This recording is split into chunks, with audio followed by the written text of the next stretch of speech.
Mais comment j'étais pas prêt, les amis! Je viens de terminer l'épisode 8 de The Mandalorian saison 2.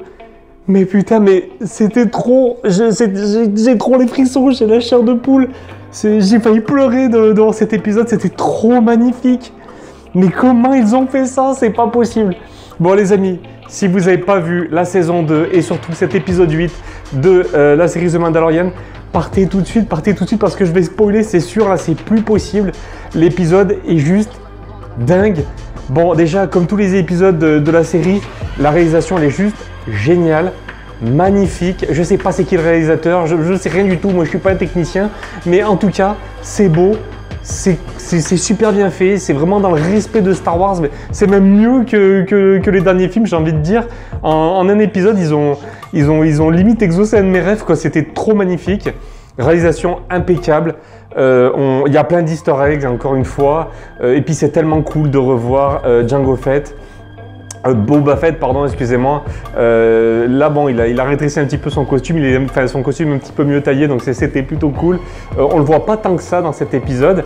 On voit surtout les autres Mandaloriens, entre guillemets. Mais putain, je suis en train d'en perdre mon latin. L'épisode était tellement beau. Franchement, je suis resté vraiment bouche bée par deux choses. Vraiment, hein. La première, c'est le retour de Luke Skywalker. Mais comment ils ont fait ça? C'est trop bien fait, c'était juste magnifique. Quand j'ai vu passer le X-Wing, je me suis dit pas possible, c'est pas Luke Skywalker. Enfin si, c'est lui, c'est obligé. Et puis après, quand je l'ai vu se battre, il était cagoulé, enfin il avait sa capuche, donc j'y ai pas cru sur le coup. Je me suis dit bon non, pas possible, ils vont nous sortir un truc, un personnage dont on s'attend pas, c'est pas possible, c'est trop évident. Et puis j'avais jamais vu Luke Skywalker se battre comme ça, donc c'était vraiment surprenant. Et puis jusqu'au dernier moment où on aperçoit Luke enfin sortir du brouillard. C'était trop beau, c'était trop clean, ils ont trop bien fait, enfin c'est trop bien fait, ils ont trop réussi leur coup, la Disney+.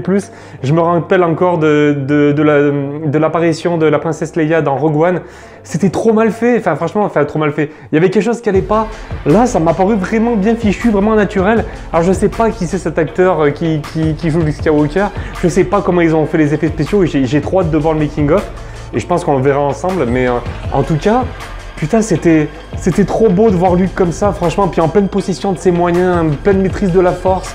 Il fait des trucs de folie, il fait des trucs un petit peu comme son père là, avec sa main. On sent qu'il y a un petit peu du Dark Vador en lui. Enfin bon, on sent qu'il y a son papa enfin voilà, on sent l'influence d'Anakin, quoi. On sent que c'est le même sang, quoi. Mais franchement, c'était tellement génial de voir Luke comme ça. Franchement, c'était un rêve, franchement un rêve, j'avais vraiment rêvé de voir Luke comme ça et c'était vraiment génial. Et alors le truc également que je retiens de cet épisode, eh ben, c'est la séparation de Grogu, Baby Yoda, avec le Mandalorien.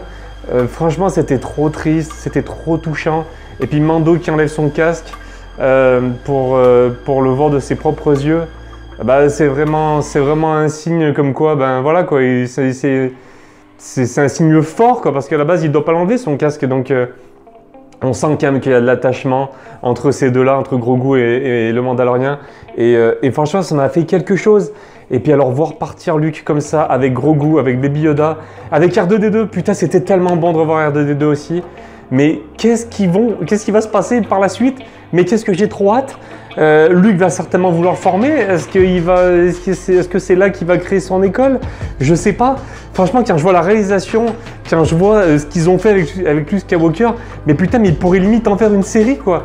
Alors, je sais qu'il y a la série Obi-Wan, je sais qu'il y a plein d'autres séries qui ont été annoncées, mais qu'est-ce que c'est cool, qu'est-ce que c'est trop bien de voir Luke comme ça. Pitié Disney+, faites-moi une série sur Luke Skywalker et sur Grogu, ça serait tellement génial. J'ai trop hâte. Je sais pas comment ils vont faire pour faire en sorte que tout s'imbrique comme il faut, parce que mine de rien, dans l'épisode 7, eh ben, Grogu, on le voit plus du tout. Alors on pense que son sang a servi pour fabriquer Snoke.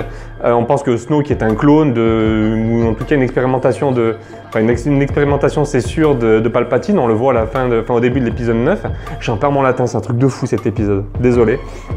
Mais en tout cas, c'est vraiment prometteur pour la suite. J'ai vraiment hâte de voir ce qu'ils vont faire. Moi, j'ai vraiment surkiffé cette saison 2. Bon, alors, il y a quelques épisodes qui font un petit peu remplissage, hein, je pense notamment à l'épisode 7. Mais sur l'ensemble, qu'est-ce que c'était cool. Revoir Ahsoka, franchement, en apprendre davantage sur les Mandaloriens. Et puis voilà quoi, à chaque fois c'est tellement bien fait, c'est tellement clean, les effets spéciaux sont, franchement les films, limite les films de George Lucas ils auraient dû être comme ça, enfin vous savez les épisodes 1, 2, 3, limite ça aurait dû être ça, enfin ça aurait dû être comme ça. Franchement, je me rappelle que dans la première trilogie, bah, ça fait un peu trop bouillie numérique, il y a trop d'effets numériques, c'est vraiment désagréable. Là franchement dans la série mode de Mandalorian, c'est vraiment top, c'est vraiment génial ce qu'ils ont fait. En tout cas, écoutez, moi j'ai vraiment hâte de voir la suite. Je ne sais pas ce que vous en avez pensé.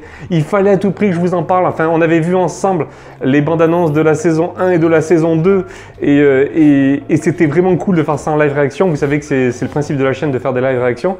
Mais en tout cas, j'avais besoin de vous en parler. J'ai vraiment adoré cet épisode 8. Alors moi, je suis désolé, j'ai pas Disney+, je regarde tout en stream, en téléchargement. Mais en tout cas, je peux vous dire que cet épisode 8, d'habitude, les téléchargements, je les garde pas. Mais alors celui-là, je vais le garder comme il faut, en Full HD. Collector pour moi, c'est juste magnifique ce qu'ils ont fait. Et voilà, encore des frissons, c'est juste génial. Voilà les amis, dites-moi vous maintenant ce que vous en avez pensé, on en discute tous ensemble et promis, eh bien, on se fera comme d'habitude, on se fera les live réactions des prochaines séries Star Wars. Peut-être qu'on pourrait même se faire un petit coup de théorie sur ce qui pourrait arriver à Grogu et à Luke Skywalker dans la suite. Après tout, moi je suis en vacances donc j'ai largement le temps. Voilà les amis, je vous dis à très vite, salut tout le monde!